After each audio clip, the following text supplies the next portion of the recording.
Okay, it's Fish Guy again. So I am taking advantage of having my helpers here to start and stop these videos. I always try to do this by myself.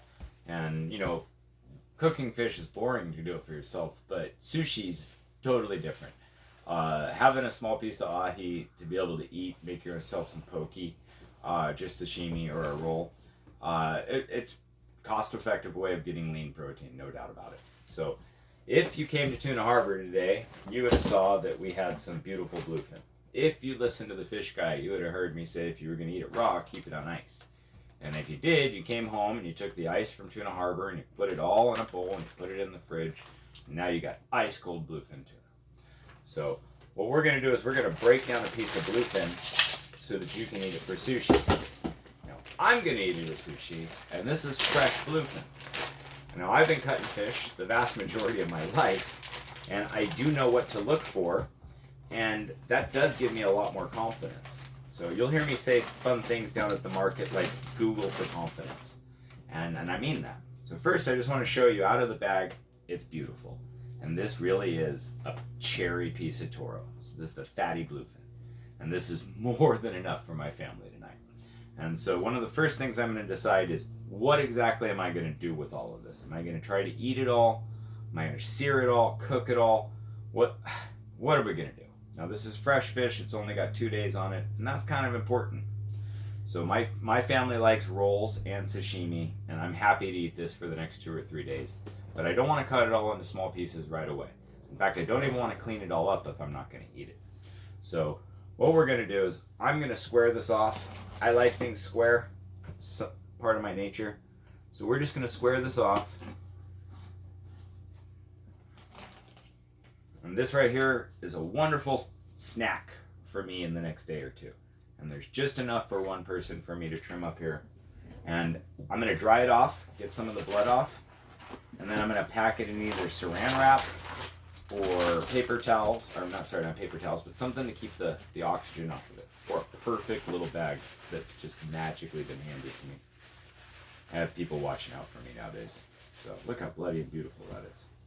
And that's beautiful sashimi quality bluefin. Okay, so now we've got our snack set off to the side or as a gift to your neighbor. This is different. This isn't eating tuna fish where you're trying to feed a family of 10 and making tuna casserole. No. This is sushi. And it's about presenting it the right way. And so we're left with this little corner piece of perfect bluefin. And I am spoiled that this was left over at the end of the day. So we're wiping it up. Again, notice no water's been put on it. All right. Paper towels, paper towels, paper towels. Throw the fishy smell away. It smells like tuna fish that was caught 3 days ago. You can't smell anything. In fact, it kind of smells like shrimp or something. It makes your mouth water a little bit. It's really funny. So, the trick to cutting sashimi. She wants to smell. This. When I say my tuna smells better than your tuna, I'm really not joking. Okay, so we got this cool little flap here. There's really no bloodline. This is what I like to sear. And again, I almost always start by squaring things off and setting them to the side. This right here, we're going to make rolls and some sashimi. Oh, that's beautiful. Okay, so take this here, set it off to the side. Now, if you got something to do in between, put it in the fridge. The best part about sushi is you don't got to cook it. You just got to keep it cold. Okay. So I talk about this part a lot. The first thing you're going to do is cut off everything that's been touched. Surface contact, that's what you're concerned about.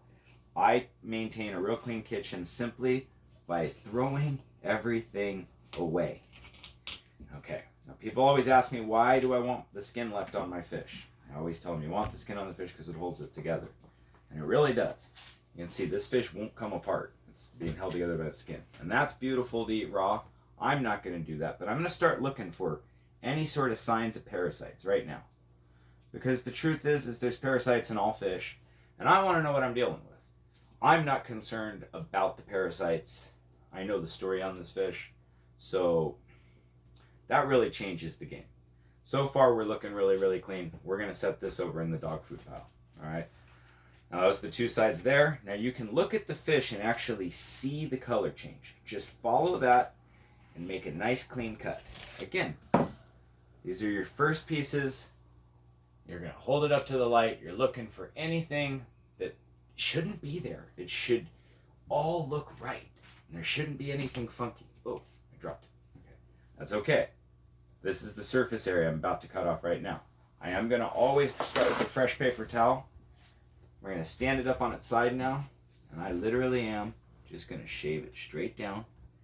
And this is beautiful fish, so I'm able to just do this. If your fish won't hold up for you to be able to slice it paper thin, you're probably not dealing with sashimi quality. And again, looking at this, I can see blood vessels. I'd expect blood vessels. This is the inside where all the blood needs to be pushing out. And don't freak out looking at blood vessels thinking they're worms. Worms are always white. Okay, sometimes there's off-color worms. If it's wiggling though, don't eat it. Now, if you're concerned, which everybody's concerned about parasites, there is a trick, and I'm going to show you how to tell the difference between veins and worms, okay? Now, we still got the skin left on here. That's the final piece that I like to take off.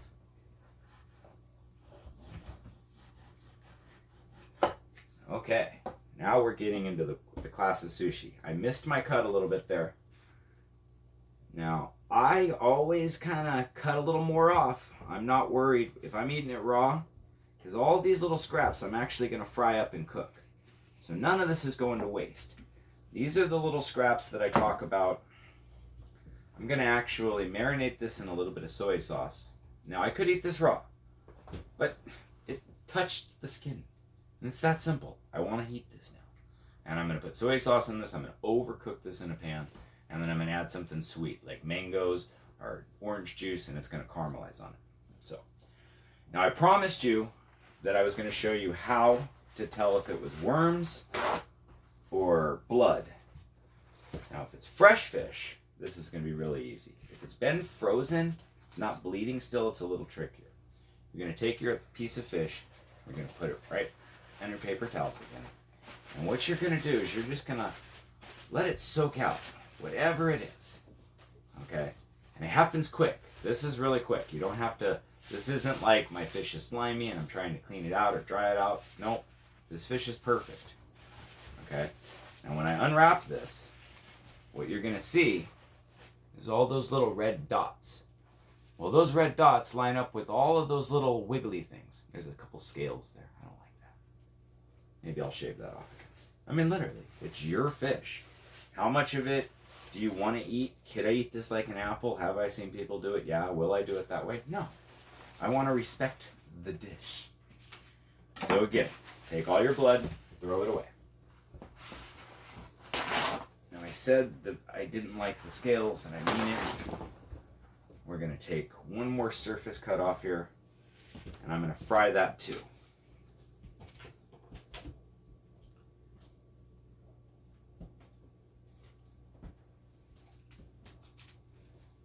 And this is going to be a great chance to candle, really get a good feel for the overall fish. Isn't that pretty? It's like Lux, but totally different. Now these little pieces, to sear this really, really quick, I mean, it's really cool. You can make sandwich pieces out of a piece like this. It's really about having fresh fish that's holding up, and you're cutting it smaller and smaller and smaller. And that's what sushi quality is. You can't take frozen, garbage, beat up fish and cut it and wiggle it like that and have it not fall apart. So if your fish is holding together like that, you can absolutely eat it raw. And poke sushi rolls from here, there's nothing to do. So I got to grill some of the fish from earlier. We're going to do sushi rolls, and I'll get you some still pictures or a final video, but it's time to hang out and eat. So thanks for watching, and I really do. This is how we do it, and I tell you how to do it down at Tuna Harbor, Dockside Market, Saturdays in San Diego. Thank you.